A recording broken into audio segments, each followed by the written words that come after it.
नमस्कार, हिमाचल अभी अभी देख रहे हैं आप। मैं हूं आपके साथ जयप्रकाश तोमर। पिछले साल कोरोना के चलते लगे लॉकडाउन का 1 साल पूरा होने के अवसर पर लोगों ने सोशल मीडिया पर अपनी अपनी यादों को साझा किया। साथ ही ये भी याद किया कि कैसे उन्हें लगता था कि कोरोना जल्द खत्म हो जाएगा, लेकिन कोरोना आज भी हमारे बीच है। बस फर्क इतना है कि कुछ लोगों के अंदर से डर खत्म हो गया है, लेकिन याद रखिएगा, कोरोना खत्म नहीं हुआ है। पिछले साल फरवरी के महीने में भारत में घुसने वाले कोरोना वायरस ने सबको तब हिलाकर रख दिया जब 22 मार्च 2020 को प्रधानमंत्री नरेंद्र मोदी ने कोरोना की गंभीरता को समझते हुए देश में 1 दिन के जनता कर्फ्यू की घोषणा की।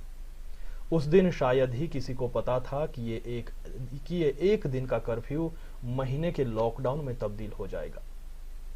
उस समय सब लोगों ने यही कयास लगाई थी कि कोरोना वायरस से भारत को जल्द निजात मिल जाएगी, मगर ऐसा हुआ नहीं। आज ठीक 1 साल बाद भी कोरोना वायरस हमारे बीच है और इसकी तीव्रता के चलते कई राज्यों में नाइट कर्फ्यू तक लग चुका है। महाराष्ट्र के बीड जिले में तो 26 मार्च से 4 अप्रैल तक पूरी तरह से लॉकडाउन लगा दिया गया है। हिमाचल के ताजा कोरोना हालात पर भी बात करेंगे, लेकिन पहले देश में कोरोना के आंकड़ों पर नजर डालते हैं। देश में कोरोना के कुल मामले 1,16,86,000 के पार है। 1,11,81,253 लोग डिस्चार्ज हो चुके हैं। इस वक्त कुल एक्टिव केस 3,45,377 है। मौत का आंकड़ा 1,60,000 के पार हो चुका है, जबकि कुल टीकाकरण 4,84,94,594 तक पहुंच गया है। हिमाचल की बात करें तो यहां भी पिछले कुछ दिनों से कोरोना डराने लगा है। हिमाचल में भी तब शायद ही किसी ने सोचा हो कि 1 साल बाद भी कोरोना इतना बड़ा रूप धारण कर लेगा। ये तस्वीरें हम पिछले साल लॉकडाउन की आपको दिखा रहे हैं।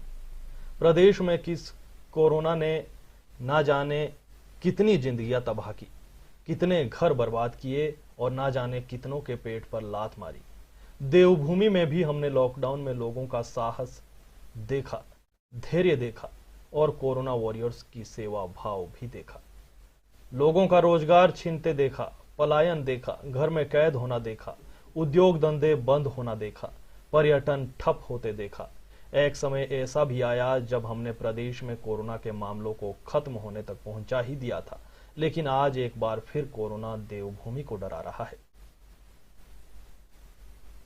पिछले करीब 1 हफ्ते से हिमाचल में लगातार 150 से ज्यादा मामले आ रहे हैं।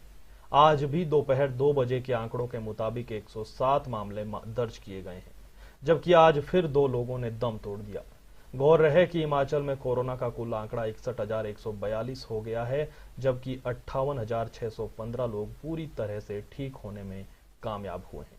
हिमाचल में मरने वालों की संख्या भी 1,014 पहुंच गई है। हिमाचल में एक्टिव केसों की संख्या 1,495 हो गई है।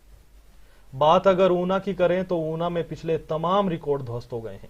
पिछले 1 हफ्ते में 400 से ज्यादा लोग संक्रमित हो चुके हैं। आप इस बात से अंदाजा लगा लीजिए कि यहां सितंबर 2020 में संक्रमण का आंकड़ा 800 को पार कर गया था, जबकि इस साल मार्च महीने के 23 दिनों के अंदर यह आंकड़ा 664 पहुंच चुका है।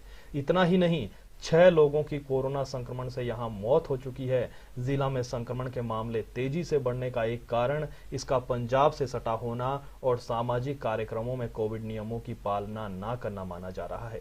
पंजाब में इन दिनों कोविड-19 संक्रमण के चलते काफी बुरे हालात है। पंजाब के लोगों का हिमाचल आना और यहाँ के लोगों का पंजाब जाना भी संक्रमण को फैलने का एक कारण माना जा रहा है।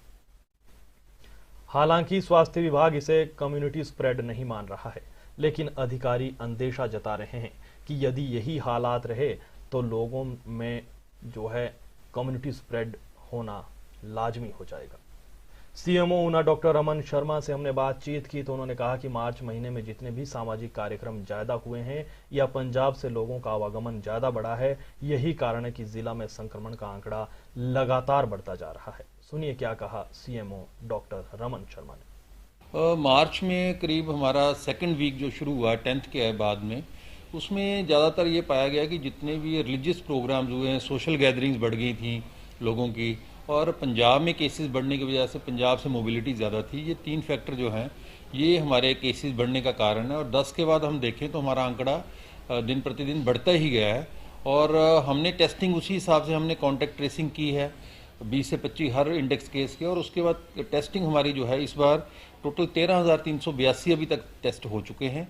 और उसमें 664 जो है केस इस महीने में पॉजिटिव आ चुके हैं। तो पॉजिटिविटी हमारी 4.96 हो गई है, जो कि पहले कहीं 3% के आसपास थी। पॉजिटिविटी बढ़ी है, लेकिन हमने सैंपल बढ़ाने से ये फ़ायदा हुआ कि हमने उतनी जो पॉजिटिव केसेस को पकड़ा है। रोकथाम सबसे इफ़ेक्टिव वे तो जो हम बार बार कहते हैं कि मास्क लगा के रखें। दूसरा सोशल डिस्टेंसिंग, जहाँ भीड़ भाड़ है वहाँ पे आप ना जाएं। कोई सोशल गैदरिंग हो रही है वहाँ पे आप अवॉइड करें जाना। और जहाँ पे अगर किसी शादी या समारोह में भी जा रहे हैं तो मास्क ना उतारें, क्योंकि लोग अक्सर मास्क उतार के जाते हैं, फ़ोटो खिंचवा रहे हैं, तो उससे जो है फैलने के चांसेस ज़्यादा हैं। और सैनिटाइज़र का हाथ बार बार धोएं, जहाँ भी जा रहे हैं आप हाथ धो लें। प्रदेश के मुखिया जयराम ठाकुर 2 हफ्ते पहले तक किसी सख्ती के मूड में नहीं थे। फिर पीएम के साथ तमाम राज्यों के मुख्यमंत्रियों के साथ वर्चुअल बैठक के बाद सीएम सख्ती के मूड में दिखे। आज की तारीख में जब प्रदेश में हालात फिर खराब हो रहे हैं, तब सीएम जयराम ठाकुर कह रहे हैं कि जरूरी हुआ तो लगाया जा सकता है प्रदेश में दोबारा से लॉकडाउन।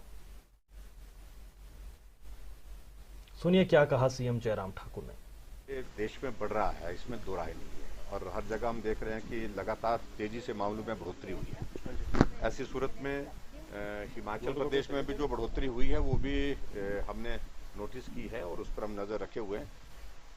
अगर कोई इस तरह की लॉकडाउन या कोई और इस तरह की स्थिति और सख्त कदम उठाने की आवश्यकता पड़ेगी तो उसकी जानकारी आपको दे दी जाएगी। 2 दिन के अंदर हम इसको रिव्यू कर रहे हैं। सर, बात हमने रिपोर्ट श्रद्धालु काफी निराश रूप से जिस प्रकार से मंदिर में आने का इन दिनों में काफी बड़ी संख्या में लोगों का हो रहा था, तो उसमें एसओपी लागू होने के बाद जो है थोड़ी रिस्ट्रिक्शंस, उसके कारण थोड़ी कठिनाई तो होगी, लेकिन एक व्यवस्था है, उस व्यवस्था के अनुरूप जो है हमको काम करना पड़ेगा, क्योंकि कोविड को फैलने से रोकना। आज की तारीख में कोई नहीं चाहता कि देश और प्रदेश को पिछले साल जैसी तस्वीरें देखनी पड़े। इसलिए हिमाचल अभी भी आपसे अपील करता है कि उचित सावधानी बरतते रहें। हम सभी को साथ मिलकर कोरोना को हराना है और देवभूमि से ही नहीं बल्कि देश से भी कोरोना को भगाना है। फिलहाल के लिए इतना ही। हिमाचल सहित देश दुनिया की तमाम बड़ी खबरों के लिए आप बने रहें हिमाचल अभी के साथ। नमस्कार।